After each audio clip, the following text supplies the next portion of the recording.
தொடர்ந்து மனதை வருத்தும் ரத்தினங்களையே அடைந்து வருகிறோம்.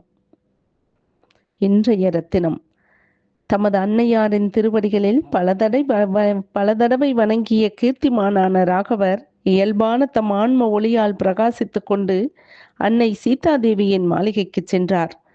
அரசகுமாரன் ராமன் குடிமக்கள் கூட்டம் கூட்டமாக நின்ற ராஜவேதியை பிரகாசப்படுத்தி கொண்டு தன் நற்பண்புகளால் அவர்களுடைய நெஞ்சத்தை கொள்ளை கொண்டார். பிரதானுஷ்டானங்களை செய்து கொண்டிருந்த விதேகன் மகள் சீதைக்கு தன் மாளிகைக்கு வெளியே நடந்து கொண்டிருக்கும் சம்பவங்கள் பற்றி எதுவும் தெரியாது. தன் கணவருக்கு இளவரசு பட்டம் சூட்டும் நிகழ்ச்சி மட்டுமே அவரது இதயத்தை ஆக்கிரமித்துக் கொண்டிருந்தது. அறநெறி பிறழாத அவர் தேவ பூஜைகளை தானே செய்து முடித்து உவகையுடன் இருந்தார். மன்னர் குல மரபுகளை அறிந்திருந்த அவர் அரசகுமாரரை எதிர்பார்த்து காத்து கொண்டிருந்தார்.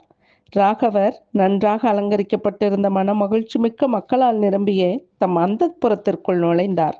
இவர்களுக்கெல்லாம் மிகவும் வருத்தத்தை தரக்கூடிய செய்தியை சொல்லப் போகிறோமே என்பதால் சற்றே கூச்சமடைந்து தலையை தாழ்த்தி கொண்டார்.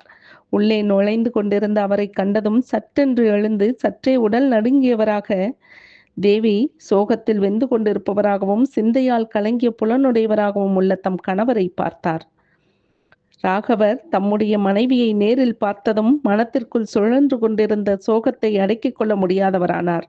அதனால் அவருடைய துயரம் தானே வெளிப்பட்டது. முகப்பொலிவு குன்றி உடல் முழுவதும் வியர்த்து சோகத்தை கட்டுப்படுத்த முடியாமல் தவிக்கும் அவரை பார்த்து துக்கத்தால் துவண்டு போன தேவி, பிரபு, இந்த சமயத்தில் இது என்ன கோலம் என்று வினவினார்.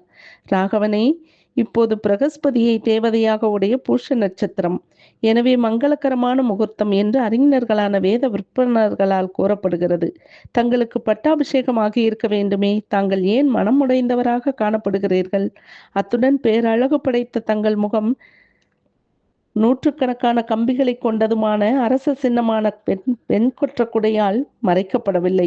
அகன்ற தாமரை போன்ற கண்களை உடைய தங்கள் திருமுகம் சந்திரனைப் போலும் ஹம்சத்தைப் போலும் ஒளிப்படைத்த விலை மதிக்க முடியாத 2 வெண்சாமரங்களால் விசிறப்படாமல் இருக்கிறது. ஆனேறு போன்றவரை புகழுரை கூறுவதில் வல்லவர்களான சூதர்கள், வம்சாவளியின் சிறப்பை கூறும் மாகதர்கள், தோத்திரம் செய்யும் மந்திகளும் மனமகிழ்ந்து தங்களுக்கு முன்பாக இப்போது கூட வராமல் இருக்கிறார்களே.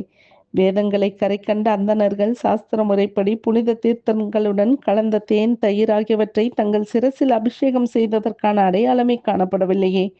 அமைச்சர்கள், படைத்தலைவர்கள், நன்றாக அலங்காரம் செய்து கொண்டு விளங்கும் செல்வந்தர்கள், நாட்டுப்புற நகர மக்கள் தங்களை பின்தொடர்ந்து வரவில்லையே, ஏன் என்று பெரும் தவிப்புடன் கேட்டார். தொடர்வோம்.